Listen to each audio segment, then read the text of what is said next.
Greetings and citations, everybody. Welcome to AMC Movie Talk for movie fans, the best damn movie-related show on the internet. As always, my name is John Campea, and this is your episode for Tuesday, April the 16th, 2013. And as you can see, once again, I am not in the AMC Movie Talk studios. I'm actually still in Las Vegas attending CinemaCon. And I've got a few things to share with you from CinemaCon a little bit later, but we'll get to that in a little bit. For now, let's hop into it. We heard some time ago that Jamie Foxx was cast to play the villain Electro in the upcoming The Amazing Spider-Man 2. Now, personally, I loved The Amazing Spider-Man. I thought Andrew Garfield was a better Peter Parker than Tobey Maguire, and I like Tobey Maguire's Peter Parker. I thought it was better in every way than the first Sam Raimi Spider-Man, although I'd still give Sam Raimi's Spider-Man 2 a little bit of an edge over it. But I thought it was brilliantly done, and it got a lot of people talking when Jamie Foxx was cast as the villain Electro. Now, of course, traditionally speaking, the Electro character in the Spider-Man comics is a Caucasian dude, and Jamie Foxx is not. But we've seen this sort of thing before, right? Because Michael Clark Duncan played Kingpin in Daredevil, and I thought he was a great Kingpin. So I've got no problem with that. I've always said, as long as the actor portrays the essential elements of who the character is, I don't care about details like hair color or eye color or skin color or other types of things that really don't matter much. Do you capture the essential core elements to who that character is? And if you do that, then I don't care about the other details. Well, we heard Jamie Foxx say that this is kind of be a different look for Electro, something we may not be expecting. Now, of course, Electro has one of the most ridiculous costumes of all the Spider-Man characters with the green and yellow and the lightning bolts on his head. And we heard that this was going to be something a little different. Well, it looks like we got something different. This morning we got released the very first pictures of Jamie Foxx on set as Electro, looking very, very different. He almost looks more like Batman's Mr. Freeze with the blue skin. Now, it should be noted that in the Ultimate Spider-Man, Electro was blue for a while, as you can see in this image here. So this is not completely inconsistent with the comics at all. They're actually drawing from an element of the comics, and maybe he'll change from that as well. Maybe this is just a temporary look and he transforms into something else. We don't know. What do I think about it? It's really difficult to say, because we have no context. All we're seeing is these images. And the first impression I get is, wow, that's different. I wasn't expecting the blue. I really got to admit I wasn't expecting it. And because I'm kind of so shocked by what I'm seeing, I really don't know yet, because I just saw these pictures for the first time about 2 hours ago. I really don't know what I think about it, other than to say I'm intrigued. I am very intrigued to see where they're going to go with this. I still think Jamie Foxx is a terrific actor. I'm still really happy he got the role of Electro. I think he's going to do great as a villain. But what do I think about the blue? I'm still not sure yet. I'm going to rely on you guys to hop into the comment section and let me know your thoughts on it. I'm intrigued. So neither positive, negative, I'm intrigued. I want to see more. I want to see what the context is for this new look for Electro on the big screen, and we'll leave it at that and we'll go from there. The other piece of news that came out is we're going to go back to Michael Bay's rendition of the Ninja Turtles. Now, of course, Michael Bay has irked so far a bunch of the fans of Ninja Turtles, because he's saying that these Ninja Turtles are not turtles dwelling in a sewer who got touched by, mutagenic ooze, but rather they are aliens from another dimension. Now, whether that's true or not is yet to be seen. But also then he kind of shocked everybody by casting Megan Fox as April O'Neil. And then we heard that Will Arnett, who I love as a performer, was also cast in the film. And now it seems we have our Splinter. And Splinter is going to be played by actor Danny Woodburn, who played Mickey in a whole ton of Seinfeld episodes. He was also in Death to Smoochie, which is one of my most underrated comedies of all time. Now, once again, kind of like Jamie Foxx's skin being blue as Electro, this casting has shocked me. I really don't know where they're going with this. I also don't know, what I did not read in the details is, or what was revealed was, is Danny Woodburn actually physically playing Splinter, or is he doing the voice of a CG Splinter? I don't know the answer to that. If he's live action, I think it's intriguing. In a lot of the renditions of the Teenage Mutant Ninja Turtles, we've seen Splinter roughly the same size as the Turtles, a little bit smaller. But it stands to reason that he would be exceedingly smaller, being a rat. So it's possible he could be live action. It's possible he could be CG. I do know this. I like Danny Woodburn as a performer. And so on that level, I've got nothing to evaluate until we see something, once again, in context. But I did get an interesting email today from a fan that I thought about using in our mailbag segment, which we'll get to in a second. And the question was, dear AMC Movie Talkers, so Michael Bay, Alien Mutant Ninja Turtles, Megan Fox as April O'Neil, Danny Woodburn as Splinter, and Will Arnett in some kind of comedic role. Why does Michael Bay hate us? And on the surface, I can see why Mutant Ninja Turtle fans are irked, but let's give it a shot. Let's just take a break. I mean, it's okay to feel irked. I'm not enthusiastic about it. I'm not looking forward to this film, but let's not rush to judgment yet. Let's wait and see what we're actually going to get. Let's see a trailer. Let's see some context. And then maybe our fears or our hopes will be a little bit more justified. So am I happy with this news? No. But do I like Danny Woodburn? Do I think he's entertaining on screen? Yes. So let's see what happens. Well, listen, one of the things I wanted to bring up here is that I've mentioned I am in Las Vegas right now attending CinemaCon. CinemaCon is kind of like Comic-Con for movie theater owners. All the movie studios come to Las Vegas and they show off their upcoming movie schedule for the year to theater owners like AMC. So I'm getting to see a lot of very cool stuff. But one of the neat things I got to do yesterday was actually talk to the cast of the upcoming Paramount Pictures film, Star Trek Into Darkness. Now, we don't have time to show you all of it, but I just want to give you a quick glimpse into what I'm doing here at CinemaCon. Here's me in a quick conversation with Zachary Quinto, who of course plays Spock in the new Star Trek series, and of course played one of my favorite all-time television villains, Sylar, in Heroes. Check it out. Listen, I just want to ask you, from that night that you were announced as the new Spock, talk a little bit about the expectations you had about becoming that character and where you and JJ wanted to see this new incarnation of Spock going as we go into Darkness. Yeah, I mean, my expectations were that I was stepping into one of the most iconic roles in the history of science fiction, certainly. And I knew that I needed for myself and to make the best work that I could make to find my own version of it. And JJ helped me every step of the way, and so did Leonard. And Leonard and I have become incredibly close as a result of that. And I feel like my expectations were exceeded. I've had an incredible time playing this character, and I'm thrilled to get to do it again. And I hope people respond to it with the same kind of enthusiasm and excitement as they did the first time. And I hope they enjoy it as much as we enjoyed making it. Well, congratulations on the film. We can't wait to have it on AMC screens. Cool, Thanks a lot, man. Take care. Good to see you again. And don't forget, Star Trek Into Darkness opens in AMC theaters everywhere on May 17th. It's coming up really, really fast. So make sure you check out www.amctheaters.com for theater and showtime and movie ticket information. This movie's going to be awesome. Make sure you get out to an AMC theater and watch it. All right, folks, well, it's time for Mailbag. Listen, if you've got a topic or a question you would like us to address on the show, you can email us anytime at amcmovietalk@gmail.com. Send in your questions. Every day we pick a bunch out of the mailbag and we address them on air, and maybe we'll pick yours. So let's get to it. The first question that comes to us today is from Paul Wolf, who writes, "Love the show. Best discussions I've heard on the internet lately." Thank you very much, Paul. My question is simple. The Walking Dead movie. Discuss. Well, Paul, I'm going to say something that is not popular. But you'll notice if you watch this show, I'm not afraid to say things that are unpopular. I'm going to tell you what I think, and if it's a popular opinion, great. And if it's not, I'm not going to shy away from it just to be popular. I don't think a Walking Dead movie is a good idea, and I'll tell you why. This gets into the heart of the matter of television shows and movies.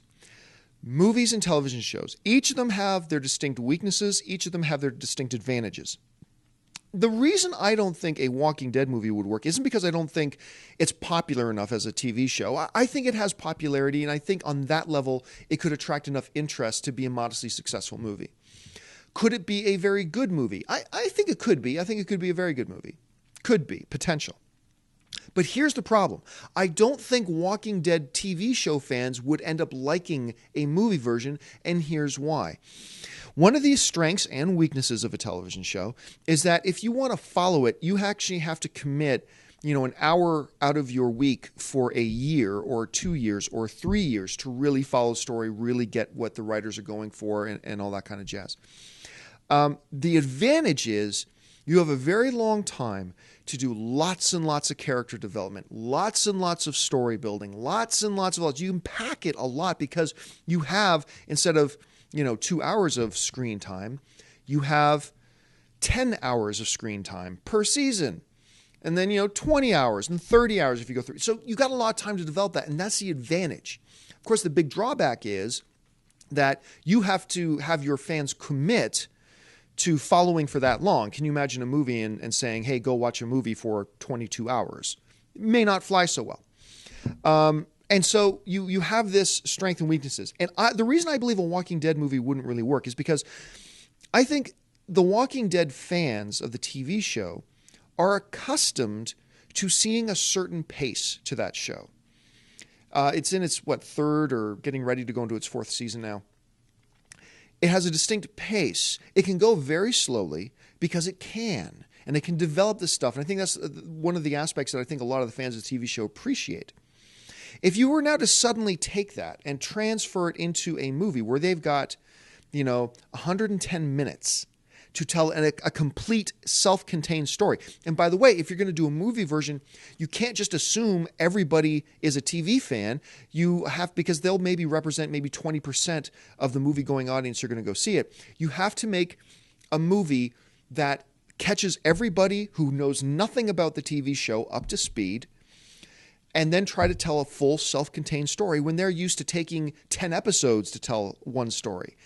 And I just don't think fans would do well with that sudden jar of pace change. Now, it worked for something like Serenity. They did it really well. But once again, it didn't really get the following that Firefly did. And I don't know that The Walking Dead would have the same following that the TV show The Walking Dead did. But the other thing is this. Maybe this is just me. I've grown very, very fatigued of zombie movies.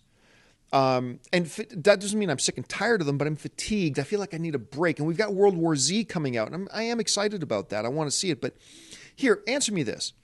I'm going to describe a movie to you. You tell me what movie it is, all right? Here we go. Here's our little game. I'm going to describe a movie now, all right? A mysterious plague-like epidemic breaks out where the dead come back to life and become man-hunting, flesh-eating zombies. A small group of survivors band together to struggle for survival. What movie did I just describe? The correct answer is every single zombie movie ever made. They're all the same. As far as the basic story goes, they're all the same. Now, of course, then there's lots of differences between them, but essentially at their core, all zombie movies are the same. A mysterious outbreak of zombieism strikes the world, and a small band of survivors get together to struggle for survival. I just described every zombie movie ever made. Well, not every single one, but you get my drift. And so I don't know that a Walking Dead movie is needed at all. But we've never seen something like that on television, which is why I think it works so well on TV. And you can tell those stories. You can make it more of a human story.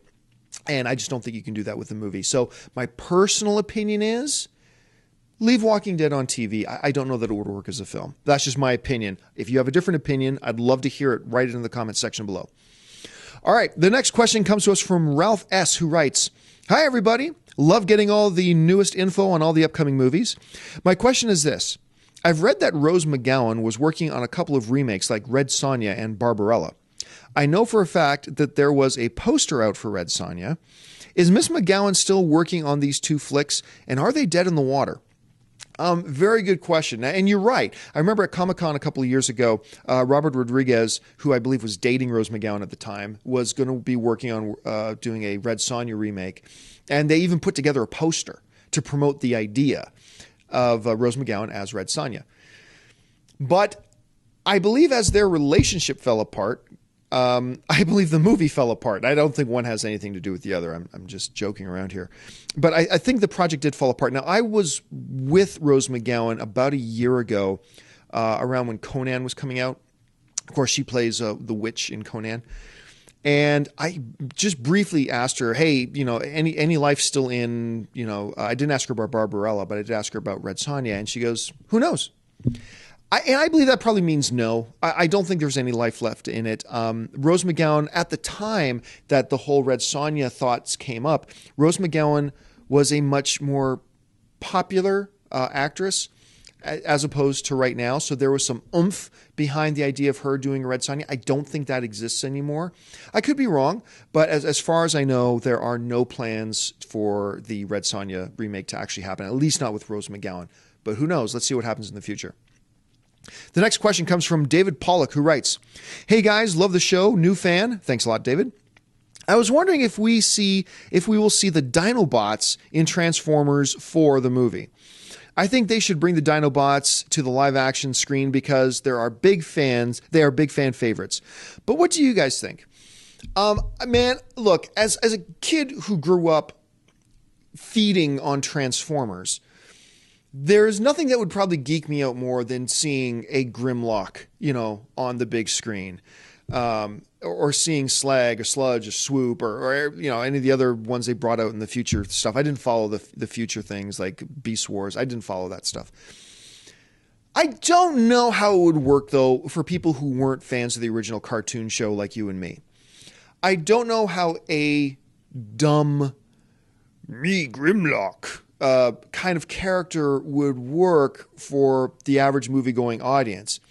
I mean, the concept of the Dinobots is often these huge, monstrous, ultra-powerful Autobots, like as dinosaur robots going around trashing stuff. That sounds awesome.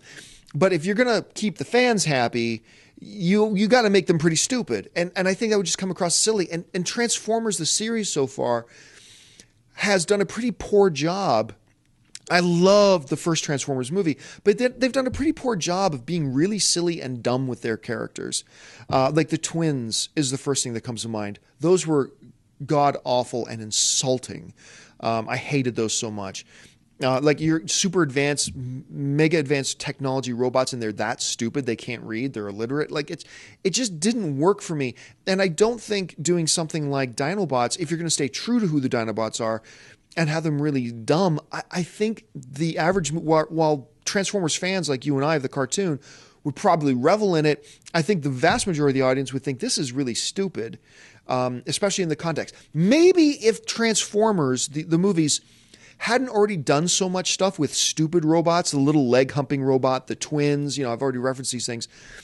If they hadn't already done that, and then they introduced the Dinobots as something kind of different, like these are not so mentally smart, whatever. If it was something new, then maybe it could work. But the fact that Transformers already has a track record in their movies of having these really stupid characters, now bringing the Dinobots, I just think there would be a lot of backlash to it. So while I love the Dinobots, and I wanted to see them in the first Transformers movie, I was geeking out so much about it. At this point, I don't think it would work. Maybe in about 10 years when they reboot Transformers with a new director, a new studio, whatever. Maybe then it'll work. I just don't see it working right now. All right. The last question of the day comes from Dejan B., who writes, "Hey guys, love the Daily Show. My question is in regards to the Hobbit sequels and the dwarf characters. In the first one, you'll hear a lot of people complain about this. Out of the company of the 13 dwarves, only Thorin Oakenshield, the leader, received major character development. Some of the dwarves didn't even speak a word in the film. Do you think the next two Hobbit films will give us a bit more on the individual dwarves in Thorin's company in terms of character development?" Thanks a lot for the question. You have a problem with the dwarves, because here's the problem. The Hobbit, the first one, An Unexpected Journey, without all 13 of the dwarves getting character development, was already about 3 hours, just under 3 hours long. How long does a movie have to be for you to give like 5 more characters significant character development? It would have just been way too long. It's almost like you have Thorin Oakenshield, Gandalf, Bilbo. These are obviously your main characters. And it's almost like the other dwarves are collectively one more character. It's like the dwarves collectively, aside from Thorin Oakenshield, are treated as a singular character. And we see lots of the dwarves. We see lots of them doing lots of stuff, lots of action, all that kind of stuff. And I mean, I should also point out that Thorin wasn't the only dwarf to get some character development. Balin actually got some pretty cool character development as well. And it was probably maybe like my second favorite character in the whole movie. I love that character. I can't wait to see what they do with him in the future movies. But you only have so much screen time. And your main characters are the dwarves, Thorin Oakenshield, Gandalf, Bilbo, and of course Smaug as we get into the later films. But I just don't think you can treat the dwarves as, all individuals, because literally the movies would be 4, 5, 6 hours long, and you just can't do it. So I like the decision that Peter Jackson made to treat Thorin as one character and then treat kind of the rest of the dwarves almost collectively as one other character. I think it worked for the movie. I think they have to do it that way because, like, what are you going to take out? You're going to have to take out like an hour worth of stuff to make room for just the, dwarf development. And I don't think individual dwarf development in this particular story is all that important for driving the narrative. So personally, I like Peter Jackson's decision to do it the way that he did. And I think we'll get a little bit more of the individuals in the dwarves, much like Balin got some development in this one.